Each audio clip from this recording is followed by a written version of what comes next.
محترم ناظرین، آج 9 محرم ہفتے کا دن ہے۔ سب کام چھوڑ کر ہاتھوں کی انگلیوں پر 9 بار یہ کلمات پڑھ لو، پھر یہ موقع 1 سال بعد ملے گا۔ جو ساری عمر نصیب نہ ہوا وہ آج میسر آئے گا۔ محترم ناظرین، دنیا کے اس ہنگامہ خیز ماحول میں انسان ہر لمحہ رزق، سکون، برکت اور اللہ کے فضل کا طلبگار ہے۔ کئی لوگ دن رات کی محنت کے باوجود غربت، تنگ دستی اور بے سکونی کا شکار ہوتے ہیں، مگر اللہ تعالیٰ کے نبیوں اور اولیاء کرام نے ہمیں ایسے اعمال بتائے جو بظاہر بہت چھوٹے ہوتے ہیں مگر باطنی طور پر اتنے اثر انگیز ہیں کہ قسمت بدل دیتے ہیں۔ بسم اللہ الرحمن الرحیم۔ السلام علیکم ورحمۃ اللہ۔ محترم ناظرین، محرم الحرام کا مہینہ وہ مہینہ ہے جسے خود اللہ تعالیٰ نے شہر اللہ یعنی اللہ کا مہینہ فرمایا ہے۔ اس مہینے میں خاص طور پر 9 تاریخ کو بہت فضیلت حاصل ہے، اور جب یہ تاریخ ہفتے کا دن آ جائے تو اس کی روحانی اہمیت اور بھی بڑھ جاتی ہے۔ اگر کوئی شخص صرف اتنا سا عمل کرے کہ وہ ہاتھ کی انگلیوں پر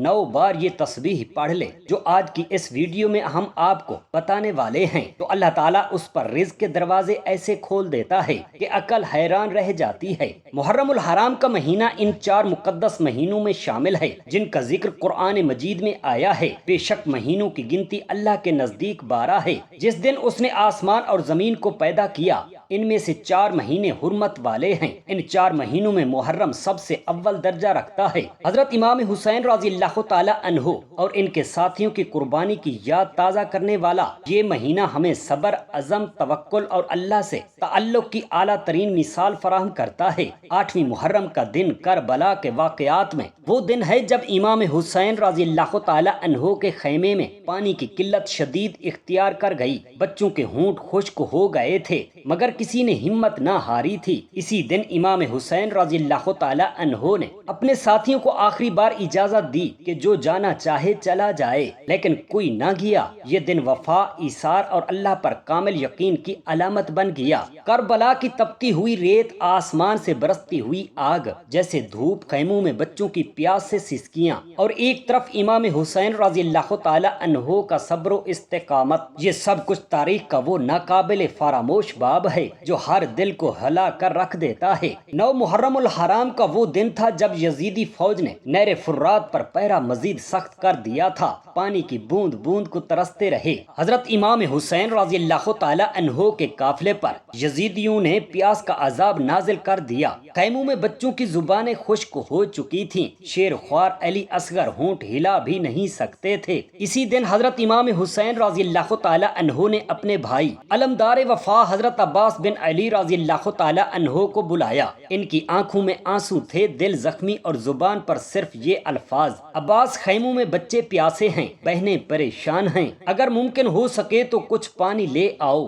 حضرت عباس رضی اللہ تعالی عنہ نے جب بچوں کی پیاس سنی اور دیکھی تو ان کے جذبہ وفا میں طوفان برپا ہو گیا۔ انہوں نے فوراً مشکیزہ اٹھایا، اپنے گھوڑے پر سوار ہو گئے اور دشمن کے مضبوط پہرے کو چیرتے ہوئے نہر فرات تک پہنچ گئے۔ فرات کے کنارے جب حضرت عباس رضی اللہ تعالی عنہ نے ہاتھ میں پانی لیا تو ایک لمحے کے لیے دل مچلا، مگر اگلے ہی لمحے وہ پانی واپس گرا دیا اور فرمایا: اے نفس عباس، تو حسین کا وفادار بھائی ہے اور تیرے امام کے بچے پیاسے ہیں، کیا تو پانی پی کر ان کی پیاس بھول جائے گا؟ ہرگز نہیں۔ حضرت عباس رضی اللہ تعالی عنہ نے خود پانی نہ پیا، مشکیزہ بھرا اور واپس خیموں کی طرف روانہ ہوئے۔ یزیدی فوج نے دیکھا کہ اگر عباس رضی اللہ تعالی عنہ یہ پانی لے گئے تو حسین رضی اللہ تعالی عنہ کا قافلہ حوصلہ پا جائے گا، اسی لیے انہوں نے ان پر چاروں طرف سے حملہ کر دیا۔ حضرت عباس رضی اللہ تعالی عنہ ایک مرد میدان کی طرح لڑتے گئے، مشکیزہ تھامے ہوئے خیموں کی طرف بڑھتے رہے۔ ان کا ایک ہی مقصد تھا: میں خود کٹ جاؤں لیکن حسین رضی اللہ تعالی عنہ کے بچوں تک پانی ضرور پہنچاؤں، مگر دشمن نے مشکیزے کو بھی پھاڑ دیا۔ حضرت عباس رضی اللہ تعالی عنہ زمین پر گرے، زخموں سے چور چور، اور ان کی زبان پر صرف یہ صدا تھی: یا حسین، اے میرے بھائی حسین۔ جب امام حسین رضی اللہ تعالی عنہ بھائی کی یہ آواز سن کر میدان میں پہنچے تو حضرت عباس رضی اللہ تعالی عنہ کی حالت دیکھ کر آپ کی آنکھوں سے آنسو رواں ہو گئے۔ امام نے اپنے بھائی کا سر اپنی جھولی میں رکھا اور فرمایا: اے عباس، تم نے میرے لیے سب کچھ قربان کر دیا، تم نے وفا کی وہ مثال قائم کی ہے جس پر قیامت تک لوگ رشک کریں گے۔ 9 محرم الحرام کا یہ دن ہمیں بتاتا ہے کہ وفا صرف لفظ نہیں، عمل کا نام ہے۔ حضرت عباس رضی اللہ تعالی عنہ نے پیاس کی شدت کے باوجود پانی کو ہاتھ تک نہ لگایا۔ یہ مقام صرف ان لوگوں کو ملتا ہے جنہوں نے اپنی خواہشات کو دین پر قربان کر دیا۔ حضرت عباس رضی اللہ تعالی عنہ کے بعد سب سے کربناک اور تاریخ ہلا دینے والا منظر وہ تھا جب امام حسین رضی اللہ تعالی عنہ نے اپنے نوجوان بیٹے حضرت علی اکبر رضی اللہ تعالی عنہ کو میدان کربلا کے لیے رخصت کیا۔ علی اکبر وہ چہرہ تھا جو نبی کریم صلی اللہ علیہ وآلہ وسلم سے سب سے زیادہ مشابہ تھا۔ امام حسین رضی اللہ تعالی عنہ انہیں بار بار سینے سے لگاتے، ان کی پیشانی چومتے اور روتے جاتے، فرمایا اے میرے بیٹے، اللہ کے دین کی سر بلندی کے لیے تمہیں روانہ کر رہا ہوں۔ تمہارا جانا میرے دل کو کاٹ رہا ہے، مگر میں اللہ کی رضا پر راضی ہوں۔ حضرت علی اکبر رضی اللہ تعالی عنہ دشمن کے لشکر میں گھسے اور ایسا شجاعت کا طوفان برپا کیا کہ یزیدی فوج کانپ اٹھی۔ انہوں نے بیسیوں کو واصل جہنم کیا، مگر آخر کار دشمنوں نے ان پر چاروں طرف سے حملہ کر دیا اور نبی زادے زمین پر آ گئے۔ ان کی آخری آواز سن کر امام حسین رضی اللہ تعالی عنہ خیمے سے نکلے، اپنے بیٹے کے قریب پہنچے، علی اکبر کی حالت دیکھ کر آسمان کی طرف دیکھا اور فرمایا اے آسمان گواہ رہنا، آج محمد صلی اللہ علیہ وآلہ وسلم کے سب سے مشابہ چہرے کو خاک میں ملا دیا گیا۔ یہ منظر کربلا کی ریت پر قربانی کا وہ نقوش چھوڑ گیا جو قیامت تک مٹ نہ سکیں گے۔ حضرت عباس رضی اللہ تعالی عنہ نے وفا کا پرچم تھاما اور حضرت علی اکبر رضی اللہ تعالی عنہ نے جوانی، طاقت اور نصب کی عظمت اللہ کی راہ میں قربان کی، اور ہمیں یہ سبق دے گئے کہ دین کی سر بلندی باطل کے خلاف ڈٹ جانا ہے اور اللہ کے فیصلے پر ہمیشہ راضی رہنا ہے۔ اہل ایمان کی حقیقی پہچان ہے۔ اگر ہم چاہتے ہیں کہ ہمارے دل میں اللہ کی سچی اور پاکیزہ محبت پیدا ہو جائے، اگر ہم یہ آرزو رکھتے ہیں کہ ہمارے رزق میں برکت ہو، تنگ دستی ختم ہو، قرض سے نجات ملے اور ہمارے سینے سکون اور اطمینان سے بھر جائیں، تو ہمیں بھی حضرت عباس رضی اللہ تعالی عنہ کی طرح اپنی خواہشات کو اللہ کی رضا پر قربان کرنے کے لیے ہر وقت تیار رہنا ہوگا۔ ہمیں اپنی ذاتی چاہتوں، اپنی نفس کی خواہشوں، اپنے دل کی کھچاؤ کو اللہ اور اس کے نبی صلی اللہ علیہ وآلہ وسلم کی رضا پر قربان کرنا ہوگا، کیونکہ جب تک انسان اپنی انا اور خواہشات کی قربانی نہیں دیتا، تب تک رب کریم کی محبت دل میں اترتی ہی نہیں۔ یاد رکھیے، کوئی بھی عمل محض زبانی دہرانے سے اثر نہیں دکھاتا، بلکہ جب وہ عمل خالص نیت، پختہ یقین، عاجزی، خشوع و خضوع کے ساتھ کیا جائے تو وہ دعا، وہ ذکر، وہ تسبیح آسمانوں کو ہلا دیتی ہے۔ حضرت علی رضی اللہ تعالی عنہ کا قول مبارک ہے کہ عمل کی قبولیت کی کنجی نیت کی خالصی پر ہے۔ بس جب آپ کوئی بھی ذکر کریں، کوئی بھی وظیفہ پڑھیں، کوئی بھی دعا مانگیں، تو یہ تصور ضرور کریں کہ آپ کسی معمولی در پر نہیں بلکہ خود عرش الہی کے دروازے پر دستک دے رہے ہیں، اور وہ دروازہ کھلنے ہی والا ہے۔ محترم ناظرین، آج 9 محرم الحرام ہفتے کے دن، جب اللہ کے مہینے کی سب سے فضیلت والی تاریخ خاص دن کے ساتھ جڑ جاتی ہے، تو ایسے مبارک وقت میں دنیا جہان کے تمام کام چھوڑ کر صرف چند لمحے نکال کر اپنے ہاتھوں کی انگلیوں پر 9 بار یہ خاص وظیفہ پڑھنے والا بندہ اگر گھر مانگے گا تو انشاءاللہ اسے گھر ملے گا، اگر گاڑی کی دعا کرے گا تو اللہ تعالیٰ اسے گاڑی عطا کرے گا، اگر من پسند نوکری کی آرزو رکھتا ہے تو وہ نوکری اس کے لیے لکھ دی جائے گی، اگر پسندیدہ شادی کے لیے ہاتھ اٹھائے گا تو اللہ تعالیٰ اس کی خواہش کو سچ کر دے گا، اگر قرض میں ڈوبا ہوا ہے تو انشاءاللہ تعالیٰ وہ قرض ادا ہو جائے گا، اگر دل میں کوئی بھی جائز حاجت ہے، خواہ دنیا کی ہو یا دین کی ہو، تو وہ پوری ہو جائے گی۔ 9 محرم الحرام ہفتے کا دن کا یہ مبارک لمحہ ایسا قیمتی وقت ہے کہ اگر آپ صرف ایک بار بھی اخلاص سے 9 مرتبہ اس وظیفے کو پڑھ لیتے ہیں تو اللہ رب العزت آپ کے گھر میں رزق کی ایسی بارش فرماتا ہے کہ لوگ حیرت سے پوچھنے لگتے ہیں کہ اتنا رزق کہاں سے آ گیا ہے، اتنی دولت کہاں سے آ گئی، اتنی رحمت و برکت، اتنی آسانی، اتنی ترقی، اتنا سکون آپ کی زندگی میں کیسے آ گیا، اور آپ صرف اتنا کہو گے کہ یہ سب اللہ کا کرم ہے۔ اس خاص دن کی خاص دعا کا اثر ہے۔ آج صرف ایک دن میں 9 بار یہ عمل پڑھو اور پھر دیکھو کہ اللہ رب العزت کیسے پورے سال کی تنگ دستیوں کو ختم کر کے تمہیں کشادگی، راحت، آسانی اور دولت سے مالا مال کر دیتا ہے۔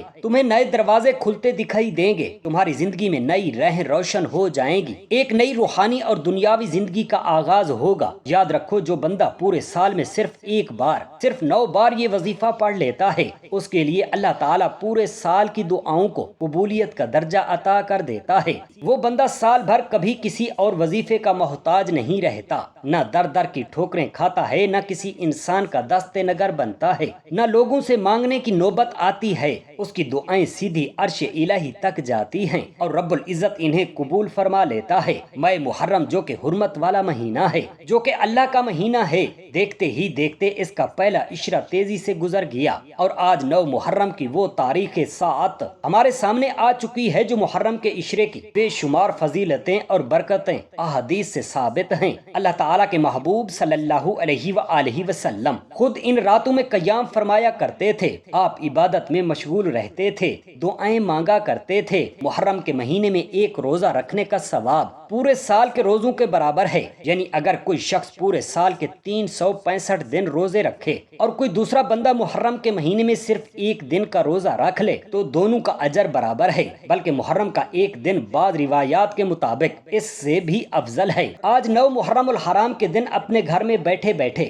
دنیا کے ہر کام چھوڑ کر صرف اللہ کی طرف دھیان دے کر یہ خاص وظیفہ پڑھ لینا، یہ وہ دعا ہے جو عرش الہی سے جڑی ہوئی ہے، یہ وہ کلمات ہیں جو رب کریم کے لاڈلے ہیں، جو اللہ کے عرش پر لکھے گئے ہیں، جو اس کی خاص محبت والے بندوں کی زبان پر آتے ہیں، اور جو بندہ ان کلمات کو پڑھ لیتا ہے وہ خود رب کریم کا لاڈلا بن جاتا ہے، اللہ کی رحمت کا سایہ اس پر چھا جاتا ہے، فرشتے اس کے لیے دعا کرنے لگتے ہیں، دروازے اس کے لیے کھلتے جاتے ہیں، وہ جو کچھ بھی مانگے رب کریم عطا فرما دیتا ہے۔ جو بندہ رب کا لاڈلا بننا چاہتا ہے، جو اللہ کریم کی رحمت کا خاص بندہ بننا چاہتا ہے، جو دنیا کی ہر حاجت اور ہر دعا کی قبولیت چاہتا ہے، وہ آج 9 محرم کے دن صرف 9 بار یہ خاص عمل کرے تو اللہ پاک اس کے دل کو، اس کے گھر کو، اس کی پوری زندگی کو دولت، رزق، سکون اور کامیابی سے بھر دیتا ہے۔ آپ روزانہ بہت سے وظائف پڑھتے ہوں گے، لیکن محرم کے مہینے کی فضیلت، برکت اور روحانیت اپنی الگ شان رکھتی ہے، اور جب کوئی خاص وظیفہ کسی خاص دن اور کسی خاص نیت اور کسی خاص حاجت کے ساتھ پڑھا جائے تو اللہ تعالیٰ کی رحمت عام نہیں رہتی، وہ خاص ہو جاتی ہے۔ اور جب اللہ کسی کو خاص عطا کرنا چاہے تو وہ نہ شکل دیکھتا ہے، نہ زبان، نہ عمل، نہ لباس، نہ چہرہ، وہ صرف نیت، صدق دل اور دعا کے وقت کی کیفیت دیکھتا ہے، اور پھر چھپر پھاڑ کر دروازے کھول کر وسیع رزق، عزت، راحت، سکون، قبولیت اور روحانی بلندی، دنیاوی آسانیاں اور آخرت کی نجات عطا فرما دیتا ہے۔ اگر آپ کے مال میں، جان میں، اولاد میں، وقت میں، عزت میں برکتیں، وسعتیں، سعادتیں اور نعمتیں آ جائیں، اور اگر رب کریم کی ذات آپ سے راضی ہو جائے تو پھر بندہ اور کیا چاہتا ہے؟ کیا یہی زندگی کی سب سے بڑی کامیابی نہیں؟ آج ہم وہ آیت، وہ وظیفہ، وہ ذکر بتا رہے ہیں جو جس نے بھی اخلاص سے پڑھا رب کریم نے اسے بے روزگاری سے، محتاجی سے، تنگ دستی سے، غربت سے نکال کر کامیابی اور دولت کو اس کے مقدر میں لکھ دیتا ہے۔ آپ نے الحمدللہ رب العالمین کو کیسے پڑھنا ہے اور کتنی بار پڑھنا ہے، توجہ کیجئے گا۔ الحمدللہ رب العالمین ایک بار ہو گیا، الحمدللہ رب العالمین 2 بار ہو گیا، الحمدللہ رب العالمین 3 بار ہو گیا۔ اسی طرح آپ چاہیں تو اسے ہاتھ کی انگلیوں پر پڑھ لیں یا تسبیح کے دانوں پر پڑھ لیں۔ آپ نے صرف 11 بار پڑھنا ہے۔ 11 بار الحمدللہ رب العالمین پڑھنے سے رب کریم کی نعمتوں کا شکر ادا ہوتا ہے، اور جو شخص شکر ادا کرتا ہے اس کی زندگی آسان ہو جاتی ہے، اس کی آخرت آسان اور سنور جاتی ہے، اس کی زبان سے نکلی ہوئی ہر بات پوری ہو جاتی ہے۔ آج ہر انسان کی یہی خواہش ہے کہ اس کی دنیا اچھی ہو اور سنور جائے اور اس کی آخرت بھی آسان ہو جائے۔ آج ہر کوئی چاہتا ہے کہ وہ رب کریم کا لاڈلا بندہ بن جائے، تو بس صرف 11 بار الحمدللہ رب العالمین کو دل کی گہرائی سے، خشوع کے ساتھ، دھیان کے ساتھ پڑھ کر دیکھو، پھر دیکھنا کیسا روحانی انقلاب آتا ہے۔ صرف 11 بار الحمدللہ رب العالمین پڑھنے کے فوراً بعد اب آپ نے دوسرے نمبر پر جو وظیفہ پڑھنا ہے وہ ایک ایسی تسبیح ہے جو عرش الہی کے ساتھ لٹکی ہوئی ہے، جو رب کریم کے مقرب بندے پڑھتے ہیں۔ آپ نے دوسرے نمبر پر سبحان اللہ و بحمدہ سبحان اللہ العظیم پڑھنی ہے۔ یہ تسبیح ایسی ہے کہ اگر 9 محرم کے ہفتے کے دن اسے کوئی فقیر پڑھ لے تو رب کریم اسے فقیری سے نکال کر بادشاہی عطا فرما دیتا ہے۔ اگر کوئی بے روزگار پڑھ لے تو رب کریم اسے روزگار کے دروازے کھول دیتا ہے۔ اگر کوئی اولاد مانگنے والا یہ تسبیح پڑھے تو رب کریم نرینہ اولاد عطا فرماتا ہے۔ اگر من